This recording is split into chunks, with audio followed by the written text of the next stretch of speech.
Hello students, welcome to the channel Economics Classes by Gaurav Dudeja and welcome to 15-minute revision series. इस 15 minute की revision series में अब तक हम लोग कर चुके हैं नेशनल इनकम का chapter number 1, chapter number 2, 3 and 4 यानी कि कंप्लीट यूनिट हमने नेशनल इनकम की कर ली है।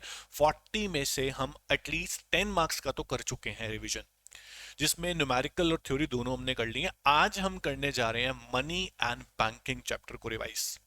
सबसे पहली चीज, theory of money and banking में द मोस्ट इंपॉर्टेंट टॉपिक्स कौन से होते हैं उन्हें नोट कर लो और वो एग्जाम में पक्का आपको मिल सकते हैं। दैट इज सबसे पहला टॉपिक जो ज्यादा नंबर का आ सकता है एग्जाम में, वो है money supply and it's components. Very very important topic. Money supply के अलावा मनी चैप्टर के अंदर ही हम देखें तो मनी के कुछ टाइप्स हैं जिसके क्वेश्चंस बन सकते हैं 1 मार्क के एमसीक्यूज, जैसे कि fiat money also known as legal tender money, उसके टाइप भी कर लेना, लिमिटेड और अनलिमिटेड। उसके अलावा full bodied money, near money और नॉन लीगल टेंडर मनी मतलब ऑप्शनल मनी, ये बहुत इंपॉर्टेंट है, इनको बिल्कुल नहीं छोड़ना, यहीं से मिलेगा क्वेश्चन आपको। और मनी सप्लाई के कंपोनेंट्स यानी कि M1 C plus D D plus OD, ये जो करते हो आप, ये very very very important topic है 3 या 4 मार्क्स में। उसके बाद बैंकिंग पे मैं आता हूं, तो बैंकिंग में क्रेडिट क्रिएशन यानी कि मनी क्रिएशन जो कमर्शियल बैंक का एक फंक्शन है, इस पर न्यूमेरिकल 100% बनने के चांस है।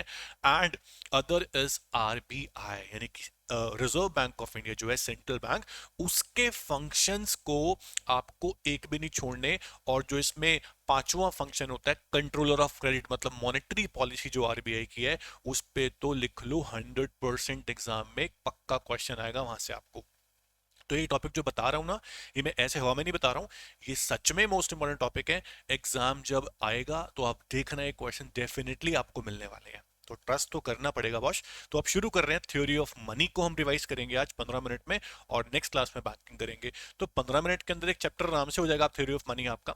तो मनी चैप्टर में सबसे पहले हम रिवाइज करेंगे बेटा कि मनी होता क्या है और मनी के फंक्शंस क्या हैं। तो सबसे पहले हम बात करते हैं मनी क्या है। तो मनी इज एनीथिंग, मनी एक ऐसी चीज है जो यूनिवर्सली और जनरली एक्सेप्टेबल है as a medium of exchange, as a measure of value, as a standard of deferred यानी future payments and as a store of value या ट्रांसफर ऑफ वैल्यू।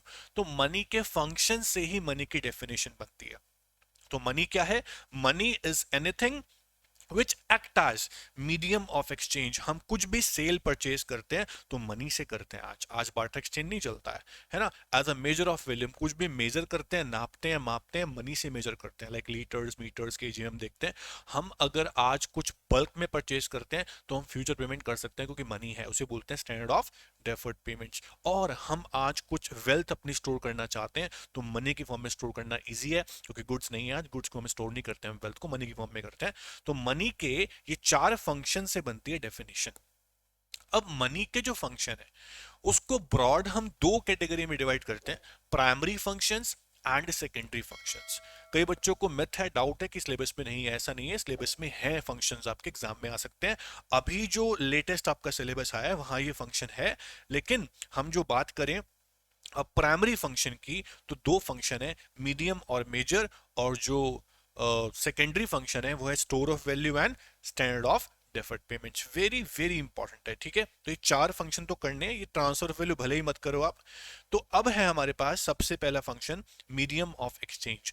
मनी को मीडियम ऑफ एक्सचेंज क्यों बोला गया? क्योंकि millions of transactions आज होती हैं सेल परचेज की, और सारी की सारी कैसे होती हैं? ऑब्वियस मनी से होती है। तो मनी एक मीडियम है जिसके थ्रू आज सेल परचेज पॉसिबल है, इसलिए मनी का फंक्शन है मीडियम ऑफ एक्सचेंज। दूसरा फंक्शन है यूनिट ऑफ अकाउंट। मनी को हम यूनिट ऑफ अकाउंट क्यों बोलते हैं? क्योंकि हम हर चीज को मनी से मेजर करते हैं, जिसकी कोई यूनिट नहीं होती मनी उसकी यूनिट बन जाता है। या फिर आज हम बोलते हैं ना कि अकाउंट मेंटेनेंस जो पॉसिबल हुआ मनी की तरफ से हुआ है। अगर मनी ना होती तो आज हम डेबिट क्रेडिट सब ना कर रहे होते, अकाउंट मेंटेनेंस पॉसिबल नहीं होता। तो मनी है तो हम सब कुछ मेजर कर सकते हैं और हम अकाउंट मेंटेनेंस भी कर सकते हैं। और अगर हम जैसे देखते हैं कि आज हम वेजिटेबल्स को केजी में, मिल्क को लीटर्स में, क्लोथ को मीटर्स में नापते हैं। जिसकी कोई यूनिट नहीं होती उसकी यूनिट खुद मनी बन जाता है कि 200 रुपए की एक यूनिट आएगी भाई। तो money is called unit of value या यूनिट ऑफ अकाउंट। उसके अलावा डेफर्ड पेमेंट का मतलब क्या, ये इंपॉर्टेंट है। अगर हम आज कुछ बल्क में परचेज करते हैं, हमारे पास आज देने के लिए पैसे नहीं है, तो उसकी पेमेंट हम फ्यूचर में करते हैं, और फ्यूचर में पेमेंट करना, टुकड़ों में पेमेंट करना इज कॉल्ड डेफर्ड पेमेंट्स। तो मनी है तो ये आसान हुआ है आज। अगर मनी ना होती तो डेफर्ड पेमेंट करना, बल्क परचेज करना, पैसे बाद में देना, ये चीज पॉसिबल ना हो पाती। इसलिए मनी का फंक्शन बन गया स्टैंडर्ड ऑफ डेफर्ड पेमेंट्स। उसके बाद अगर आज हम अपनी वेल्थ, कुछ संपत्ति फ्यूचर के लिए कुछ जोड़ना चाहते हैं फॉर सोशल सिक्योरिटी, तो मनी की फॉर्म में आसानी से जोड़ सकते हैं, क्योंकि money can be stored very easily.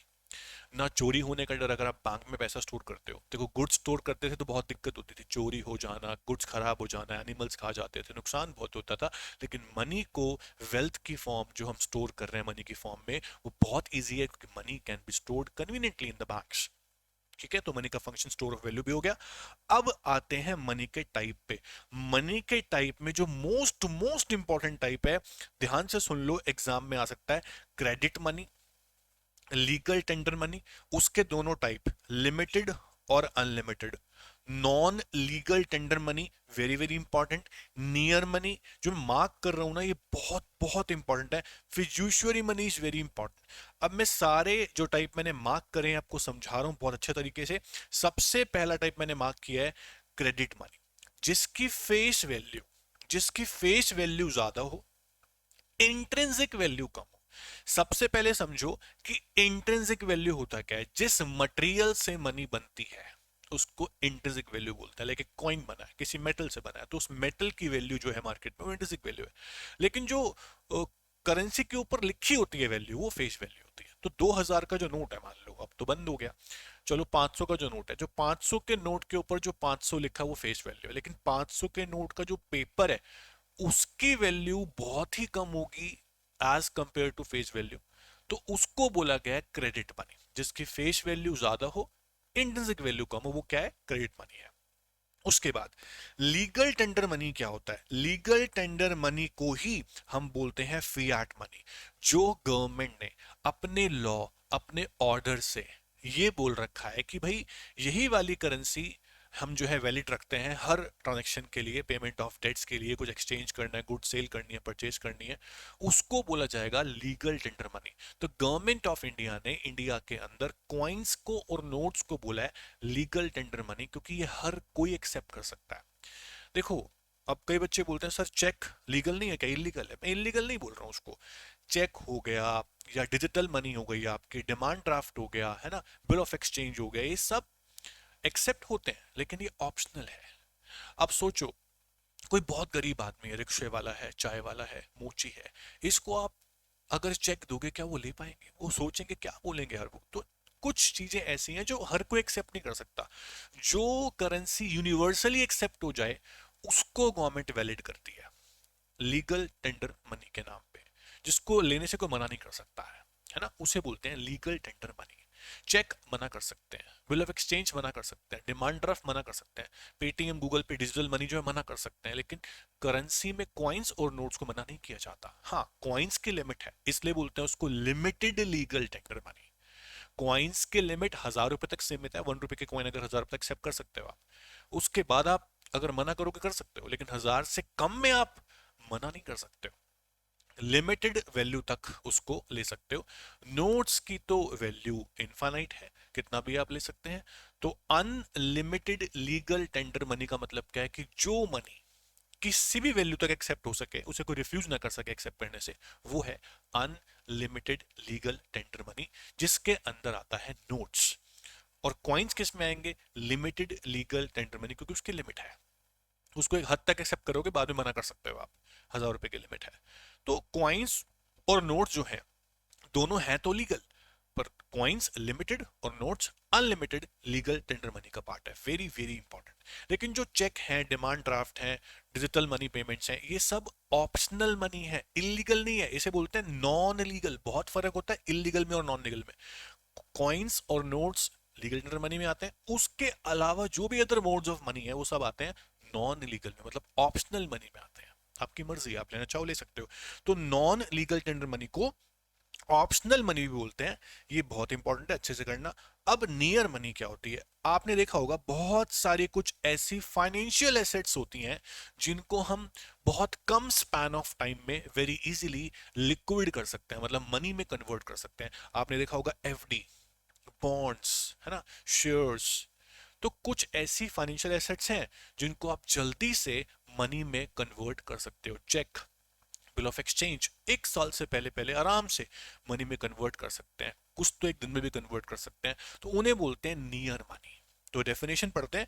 It includes those financial assets which are as liquid as coins and notes but can be easily converted into money for paying debts. Example FD है, bonds है, इसको cash में convert कर सकते हो बहुत कम समय के अंदर, आप इसे बोलते हैं नियर मनी। फिर आता है फुल बॉडीड मनी, ऐसी मनी जिसकी फेस वैल्यू और इंट्रिंसिक वैल्यू दोनों बराबर हो। मैंने कहा था इंट्रिंसिक वैल्यू क्या होता है, जिस मटेरियल से मनी बनी है वो, और जो मनी पे लिखा है फेस वैल्यू, वो दोनों बराबर हो। ऐसा कोई नोट या कोई कॉइन आज नहीं है, बट एक समय पे होता था। ब्रिटिश रूल के टाइम पे एक का सिक्का बोलते थे कि भाई जिसकी मेटल की वैल्यू जो है और जो फेस वैल्यू बराबर थे 1 रुपए, तो वो उसे बोला गया फुल बॉडेड मनी। अब वेरी इंपॉर्टेंट चीज आती है, व्हाट इज फिड्यूशियरी मनी? जिस मनी को, ध्यान से सुनना, जिस मनी को आप अपने ट्रस्ट और कॉन्फिडेंस, किसी पे विश्वास है तो उससे लोगे वरना नहीं लोगे।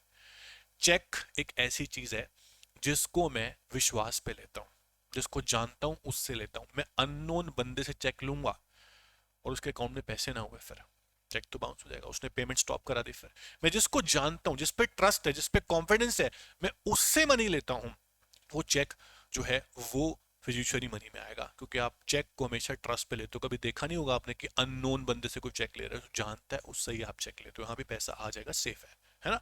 उसके बाद फेस वैल्यू क्या होता है पता है आपको, इंट्रिंसिक वैल्यू क्या होता है पता है आपको। अब जो टॉपिक है मैंने कहा था इंपॉर्टेंट है, एग्जाम में आने के पूरे पूरे पूरे चांस है, very very important topic it is, कि मनी सप्लाई क्या होता है और इसके कंपोनेंट्स क्या हैं। क्वेश्चन क्या बनेगा, what is money supply, how it is measured in India, कैसे मनी सप्लाई को मेजर किया जाता है। या फिर क्वेश्चन बनेगा मनी सप्लाई क्या होता है, इसके कंपोनेंट्स बताओ।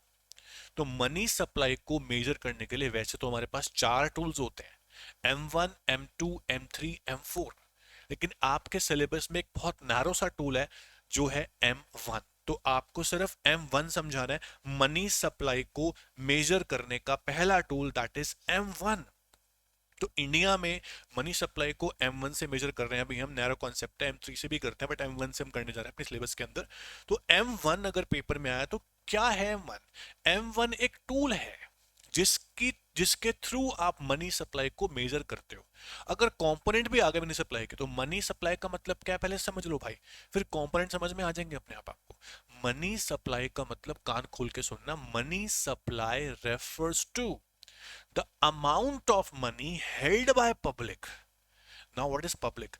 Public में households आएंगे, public में firms आएगी, public में वो नहीं आएगा जो मनी का फ्लो बढ़ाता है। गवर्नमेंट नोट्स इशू, गवर्नमेंट जो है government of India coins issue करती है, आरबीआई नोट इशू करता है। तो ये दोनों मनी सप्लाई के कंपोनेंट में नहीं आएंगे क्योंकि वो फ्लो कर रहे हैं, कुछ क्रिएट कर रहे हैं। जिनके पास पैसा पड़ा रहता है that is house holds and firms. Money supply के अंदर कमर्शियल बैंक का पैसा भी नहीं आएगा क्योंकि वो भी मनी सप्लाई क्रिएट करते हैं लोन्स के थ्रू। समझ आ रहा है? तो मनी सप्लाई का मतलब क्या है, amount of money held by public in form of currency and demand deposits with commercial bank. अब बोलोगे आप सर अभी आपने बोला कमर्शियल बैंक का पैसा नहीं आता, मैं अभी बोल रहा हूं नहीं आता, लेकिन जो हाउस होल्ड्स के डिपॉजिट्स बैंक के पास पड़े हैं वो तो आ सकते हैं ना, मेरा पैसा है वो। तो मनी सप्लाई के अंदर क्या आता है, C plus D D plus OD, मतलब कि currency plus demand deposits plus other deposits. Currency मतलब क्या है कि कमर्शियल बैंक, सॉरी करेंसी मतलब क्या है? नोट्स और कॉइन्स जो आपके कंट्री में सर्कुलर फ्लो के अंदर है, दैट इज वो करेंसी है। जैसे कि कॉइन्स की बात करें तो 1 का सिक्का है, 2 का सिक्का है, 5 का सिक्का है ना, 10 का सिक्का है या 20 का सिक्का है, ये सब कॉइन्स है। नोट्स में क्या आता है? अब 1 रुपए का कॉइन तो डिसकंटिन्यू है, सॉरी नोट अभी ज्यादा दिखता नहीं है आपको, तो 5 का नोट हो गया, 10 का हो गया है ना, 20 का हो गया, 50 का हो गया, 100 का नोट हो गया, 200 का नोट हो गया और 500 का नोट हो गया। ये सारे हमारे क्या है? करेंसी है। तो करेंसी में क्या आता है? Notes and coin, so simple is that. उन सब की डिनोमिनेशन मैंने आपको बता दी है, कितने से लेके कितने तक। 2000 का नोट अब नहीं आते, इसे आप काट सकते हैं। उसके बाद अगर आप बोलें कि डी का मतलब क्या है, डीडी का मतलब क्या है? डीडी मतलब है डिमांड डिपॉजिट्स। सुनना ध्यान से, डिमांड डिपॉजिट्स का मतलब ये होता है कि ऐसे डिपॉजिट्स जिनको आप कमर्शियल बैंक से ऑन डिमांड जब चाहे विड्रॉ कर सकते हो। ध्यान रखना, डिमांड डिपॉजिट्स के अंदर सिर्फ और सिर्फ सेविंग अकाउंट डिपॉजिट्स और करंट अकाउंट डिपॉजिट्स आते हैं। FD is not the part of demand deposits, time deposits not the part of demand deposits. Demand deposits only includes current account और सेविंग अकाउंट डिपॉजिट्स, यानी कि house hold अपना पैसा जो बिना किसी रिस्ट्रिक्शन के निकाल सकते हैं, वो करंट अकाउंट से निकाल सकते हैं और सेविंग से निकाल सकते हैं। एफडी में रिस्ट्रिक्शन है, वो डिमांड डिपॉजिट का पार्ट नहीं होता। तो डिमांड डिपॉजिट्स के अंदर आप करंट अकाउंट और सेविंग अकाउंट को लेंगे, दैट्स इट। हम क्या पढ़ रहे हैं? मनी सप्लाई क्या है और उसके कंपोनेंट्स क्या है। मनी सप्लाई का तीसरा कंपोनेंट है अदर डिपॉजिट्स विद आरबीआई, मतलब ओडी विद आरबीआई। अब अदर मतलब होता है बेटा अदर, हमारी कंट्री के, सुनना ध्यान से, हमारी कंट्री के कमर्शियल बैंक्स का पैसा छोड़ के, हमारी कंट्री की गवर्नमेंट का पैसा छोड़ के, जो भी डिपॉजिट्स आरबीआई के पास पड़े हुए हैं, अब किसके पड़े हुए हैं? वर्ल्ड बैंक के कुछ डिपॉजिट्स हैं, आईएमएफ के कुछ डिपॉजिट्स हैं, फॉरेन कंट्री के कमर्शियल बैंक के कुछ डिपॉजिट्स आरबीआई के पास पड़े रहते हैं, फॉरेन कंट्री की गवर्नमेंट का पैसा अगर आरबीआई के पास डिपॉजिट पड़ा हुआ है, वो सारा आता है अदर डिपॉजिट्स में, और वो मनी सप्लाई का पार्ट माना जाता है ना। हमारे कंट्री के कमर्शियल का पैसा क्यों नहीं आ रहा था डिपॉजिट्स में? क्योंकि वो क्रिएट कर रहे हैं, फ्लो कर रहे हैं, वो स्टॉक कंसेप्ट नहीं है। Money supply is stock concept, तो उसमें स्टॉक वाली चीजें लेंगे जो पड़ा हुआ है, ठीक है। तो ओडी इंक्लूड्स जो आरबीआई के पास पैसा पड़ा हुआ है on behalf of foreign commercial banks, on behalf of foreign government, on behalf of world bank, on behalf of IMF, on behalf of NABARD. यहां पर कहीं भी हमारे बैंक्स की बात तो नहीं हुई ना। कह रहा है OD does not include Indian government का पैसा, OD does not include commercial bank का पैसा। तो आरबीआई के पास जो अदर बैंक के डिपॉजिट्स हैं, फॉरेन बैंक्स के, फॉरेन गवर्नमेंट के, तो मनी सप्लाई अगर पेपर में आया, पहली बात तो पूरे पूरे चांस है, तो पहले बताना meaning. Money supply refers to total amount of money held by public in form of currency and demand deposits at a particular point of time, जरूर लिखना क्योंकि स्टॉक कॉन्सेप्ट है। तो मनी सप्लाई के 3 कंपोनेंट्स हैं, currency, demand deposits, other deposits with RBI. तीनों मैंने समझा दिए हैं। करेंसी में सिर्फ फिएट मनी आएगी, नोट्स और कॉइन्स, और कुछ नहीं आएगा। डिमांड डिपॉजिट में 2 चीजें आएंगी, सेविंग अकाउंट, करंट अकाउंट, कुछ नहीं आएगा। ओडी मैंने समझा दिया आपको अच्छे से। तो ये था आपका मनी चैप्टर, अच्छे से रिवाइज कर लिया है 15-16 मिनट में हमने। अब नेक्स्ट रिवीजन क्लास में हम लोग बैंकिंग करेंगे। इस चैप्टर को टिप्स पे कर लो, आज कोई डाउट हो मुझसे पूछ सकते हो। आज के लिए इतना ही बच्चों, thank you so much, take care, all the best, please like the video and subscribe the channel, thank you so much.